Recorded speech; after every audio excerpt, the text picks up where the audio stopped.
Okay, I think we're going to start. The October 19th meeting of the Oklahoma City Water Utilities Trust will be considered in order.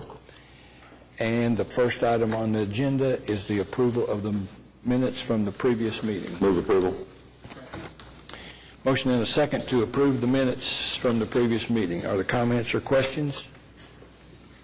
Voting, please. Minutes are approved unanimously. The next item is the consent docket. Move the consent docket subject to individual consideration. Second.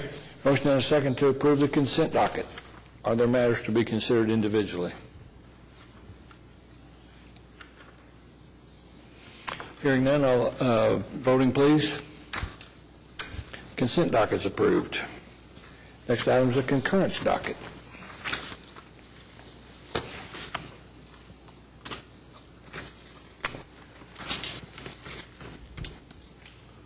We can accept one motion on all the items for the concurrence docket. I'll second it. Motion and a second to approve the concurrence docket. Are there matters to be discussed separately? Hearing none, voting please. Concurrence docket's approved. Next item is item 5, the easements. Move we accept the easements. We have a motion and a second to accept the easement under item 5. Comments? Voting please. Easements accepted. Item 6, a series of reports.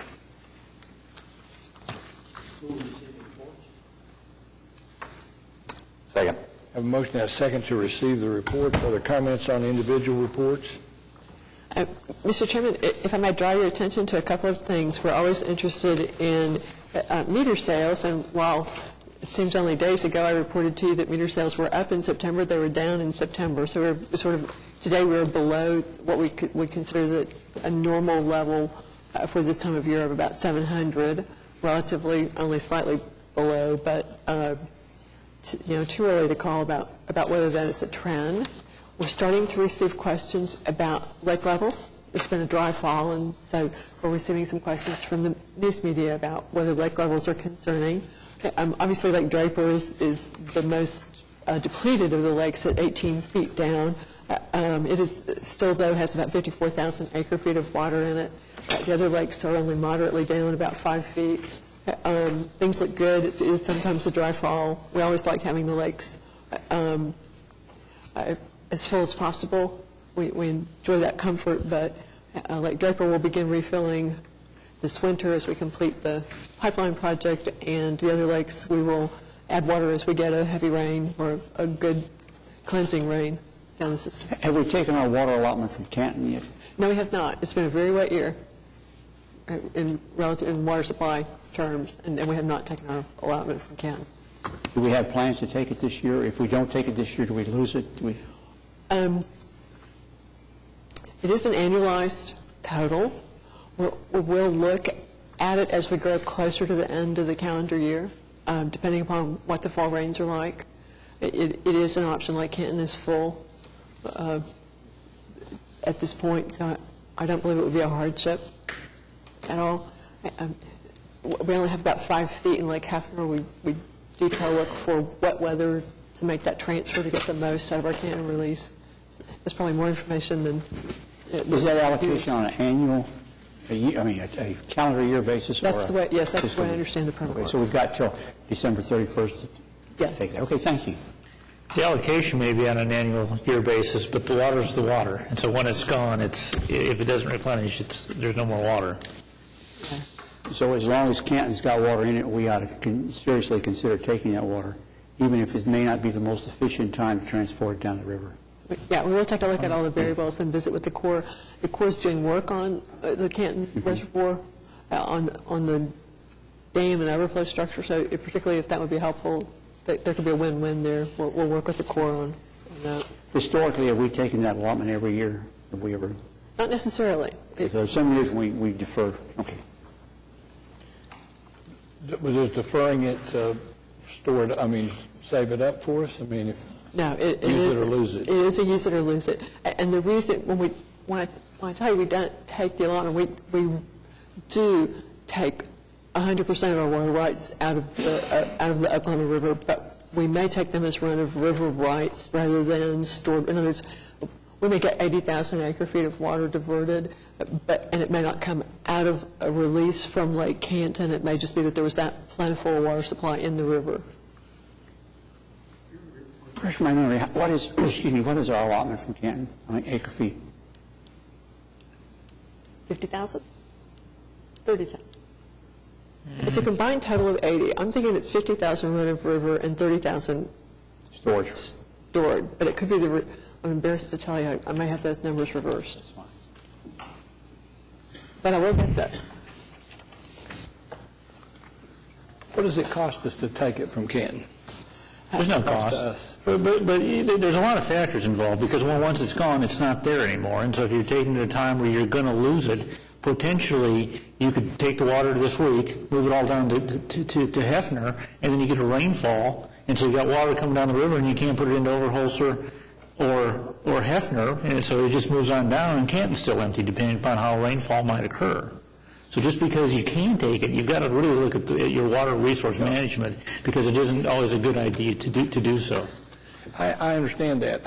I'm a little bit concerned, though, that the first obligation, without question, needs to be the municipal water supply. But rather than leave water in it at the end of the year, I would think we should take it, because there is a recreational value to those lakes that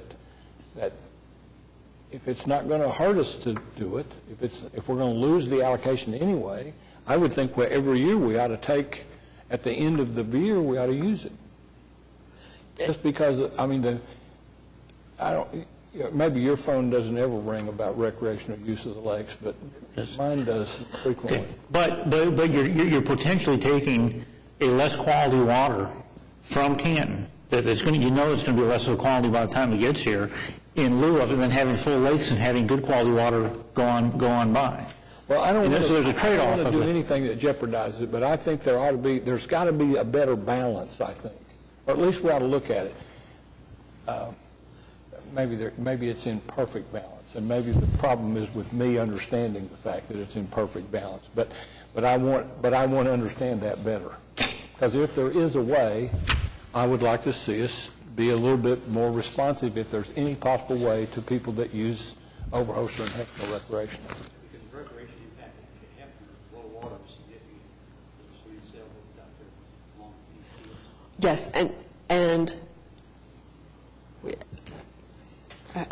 I'm sorry, I don't mean to beat a dead horse, but yes, we do monitor and look at the forecast in rainfall and other weather conditions that may make an impact on whether there is likely to be a plentiful supply of rainwater in the river, which would be our preference, or whether we take a draw from Lake Canton for Lake Hefner and Overholser. We do look at those details in a complex fashion that involves looking at probability and things like that before we make that decision. At this point, being down just 5 feet in the lakes, a little early to be making that call, but we are starting to look at the forecast for the next couple of months.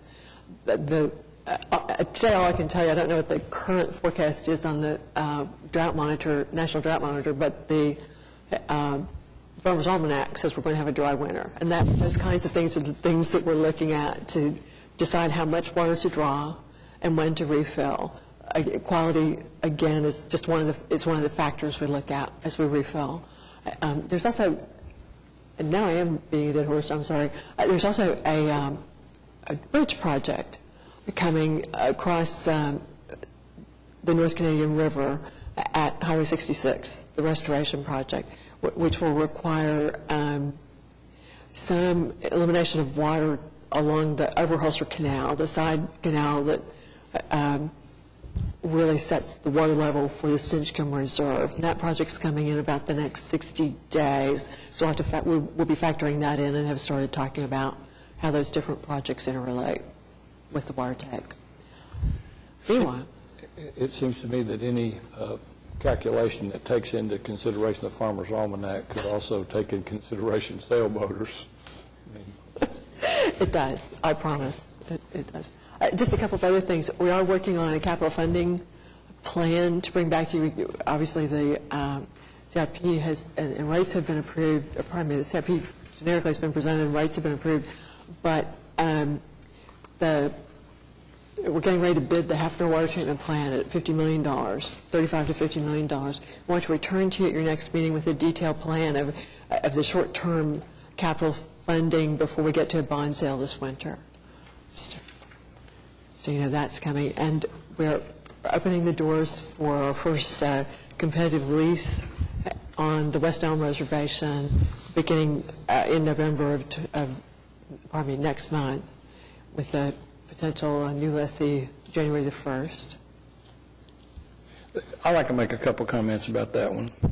One is, it seems, I'm looking at the idea of whether or not to offer them in one tract or not. I think we ought to offer them in separate tracts. I don't think there's any question that has more of a possibility of getting a higher bid than offering them all in one. Some guy wants to bid on each one, all three of them, he can, but the smaller person might be able to bid for one. Second, I would like to hold the Kitchen Lake piece off, perhaps, and look at it from the standpoint there's money in the 2007 bond issue for a park in southeast Oklahoma City, and that lake, as I observed when we went to Lake to Atoka, is a pretty substantial lake, and I'm not so sure that there might not be some synergy there in trying to develop that with some of that 2007 park money. It's a big lake. It obviously needs some security. It needs to control dumping and things like that around it. But I'm not sure it's not better served as a lake than it is for grazing. It's big. It covers a whole lot of that section, or that quarter section. I'd like to hold off at least till we do some study to see if there's not a way to utilize it maybe as a park. Because that money's in the bond issue. Well, Mr. Chairman, trustees, the way the standard lease is crafted, if you choose to use it for another purpose, that can be done. Would this be something that would possibly be pursued immediately or in a year or two? I mean, we could possibly keep it on an annual lease until the time at which you would want to use it, too. Otherwise, it would be idle, too. Wouldn't have anybody actually managing it and protecting it. Well, it hadn't been managed or protected in 10 years, so I understand. I'm not sure it's going to that would. But it'd have a custodian. I would want the city manager perhaps to give us some input as to when the money would be available for the park and some of those things, and not today, but just at least until the next meeting. Let's just at least spend that 2 weeks to try to figure out if there's something we could do, because it seems to me the synergy of the city already owning the property, it's already got this great amenity on it, a big several-acre lake on it. It just might fit very well with the kind of a park that would go in that part of Oklahoma City. So I just like to look at it before we do it. Right. ACWA's next meeting is November 3rd. We'll return with a report on November 3rd, having researched the parks plan and the schedule for the park in southeastern Oklahoma City, and seek additional direction. Jack, I'm understanding that correctly? And then finally, Councilman Ryan asked us about backup power generation at our treatment plants. We're not power experts, but we're going to talk to our local power company quickly about that now that we have some background information. It appears that while backup power is a decision for us related to reliability of our system, and fortunately a rare occurrence for us, there may be some opportunity to recover the costs of such reliability with generation, or what may be called cogeneration during peak shaving. so we have found at least that we can reduce our costs by generating for peak shaving. We're not certain what the full economics of that are at this time. I can't give you a payback period or a range of details, but we'll work toward that goal. Well, I appreciate the study. I hope the consultant Excuse me. I hope the consultant will include in his considerations the use of a mobile unit that would have applications at several of our facilities. I realize they may be smaller, but we could maybe keep the crucial mission-critical items going with even a smaller unit.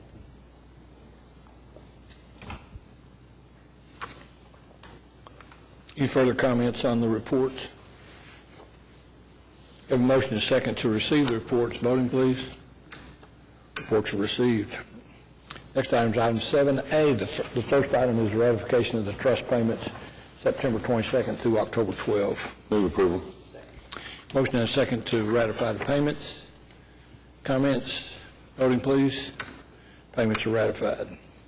Next is to approve a utility relocation agreement with ONG for our near 149th in May. Second. Motion and a second to approve item 7B. Are the comments? Voting, please. 7B is approved. 7C, resolution affirming a pricing agreement with Southwest Trailers. Move the resolution be adopted. Have a second. Have a motion and a second to approve item 7C. Comments? Voting, please. Item 7C is approved. 7D, joint resolution with the Water Utilities Trust and McGee Creek Authority updating fees and charges. Second. Motion and a second to approve the resolution on item 7D. Are there comments? Voting, please. 7D is approved. Item 7E is a resolution authorizing staff negotiating agreement with a soccer agreement at the Lake Ovahoser Soccer Complex. Move the resolution be adopted. Motion and a second to adopt the resolution on item 7E. Are there questions or comments? Hearing none, voting, please. 7E is approved. Is there any new business? Comments from the trustees, staff, citizens? Mr. Douglas? Hearing no comments, we're adjourned.